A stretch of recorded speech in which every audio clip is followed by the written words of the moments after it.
This video is brought to you by Dr. Kristen R. Bromley's Guitar Method Book Series and Online Music Academy. Hi, I'm Dr. Kristen Bromley. Welcome to my online academy. I love being here helping you with playing the guitar. In this video, we're going to jam together on 5 more chord progressions, practicing the bar chords that we've been learning recently in this lesson series. It's going to be great.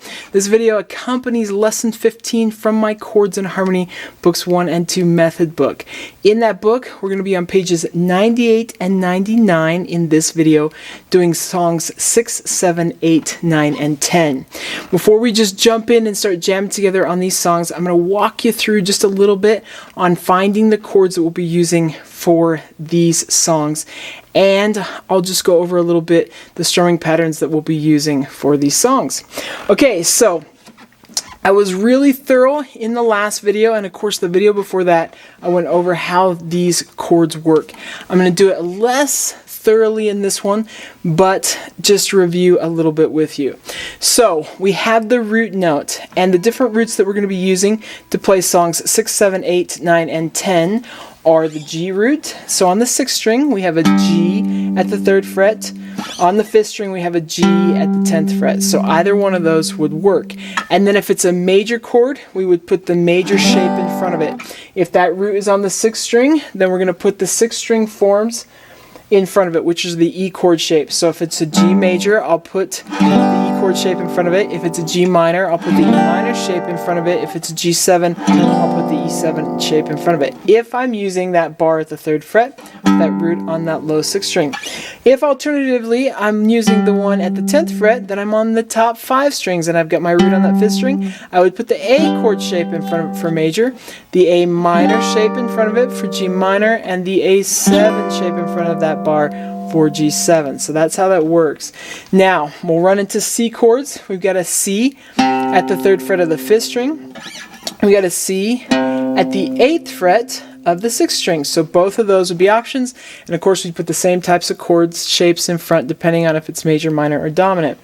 So we got the G and the C there at the 3rd fret. Then at the 5th fret we have an A on the 6th string and a D on the 5th string. So we will run into occasions where we use those, major, minor, or dominant. We've got a B at the 7th fret and an E at the 7th fret. So the B is on the 6th string and the E is on that 7th string, or on the 5th string at the 7th fret. Sorry. B at the 7th fret on the 6th string, E at the 7th fret on the 5th string. We go up 1 fret higher and we have C at the 8th fret and F. So all of those we may be using, and then if we want to we can go even up and bar at the 10th fret.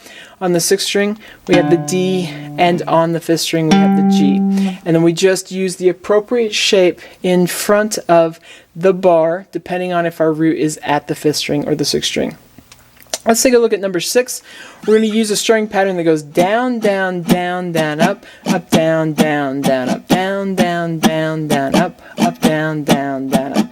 That strumming pattern will also be used for number 10. That strumming pattern was introduced in lesson 14. With number 7, we've got down, up, mute, up, down, down, up. So we'll just slap those strings on the mute. Down, up, mute, up, down, down, up, down, up, mute, up, down, down, up. So that's what that one sounds like. That was also introduced in lesson 14. With number 8, you get this down, down, down, down, up, down, down, down, down, up, down, down, down, down, up, down, down, down, down, up. So that one was introduced in lesson 14 as well. Then with number 9, down, down, up, down, down, down, up, down, up. Now it doesn't matter as you're working your way through whether you choose, for example, to play the G chord where we bar at the 3rd fret or the G chord where we bar at the 10th fret. As I mentioned in the last video, I usually sort of take the one that's kind of closest to the center of the neck. When your choices are between frets 3 and 10, then you kind of don't have an exact option that way, but I take a look at where we're headed and what range I'd rather play the chords in. So for example, with number 6, it's going to go from a G to a D. So I like G to D. It's got an F and a C in there. I've got C. When I get to the F, I kind of have to choose if I want to go down low or come up high. If I'm up high, maybe I want to continue with C and G. It doesn't really matter. You just pick the place that you start, and then you try to do as little moving clear around the neck as you need to, but you are going to have moments where you have those big jumps and where you make a decision. So like where I went to the C and said, maybe I don't want that low F, maybe I'm going to go up to this F. I'm there, I'm going to stay there and play these higher chords because I don't want to be jumping around.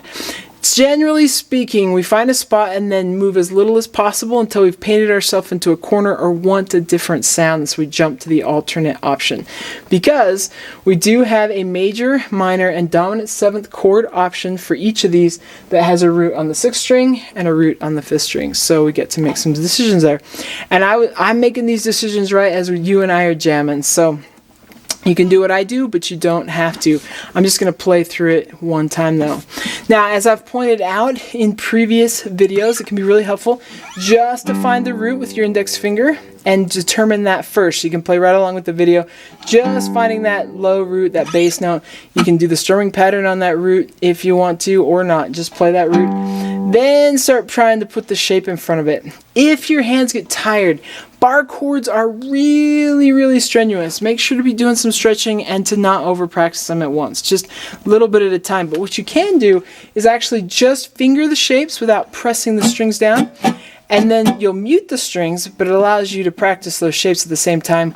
Give your left hand a big break and work on the string pattern just in the right hand. So you can do that sort of thing and then try and get those down. So that's a great way to practice along with the videos. If you're not ready to just jump in the whole time, play those chords, or if you're struggling with those chords, those are little step-ups, little steps that can help you start to get ready to be able to just play those bar chords full on. Okay, so we're going to go ahead and jam together on these songs. It's going to be great.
Alright, I hope you're having fun with this. I hope it's helpful to you.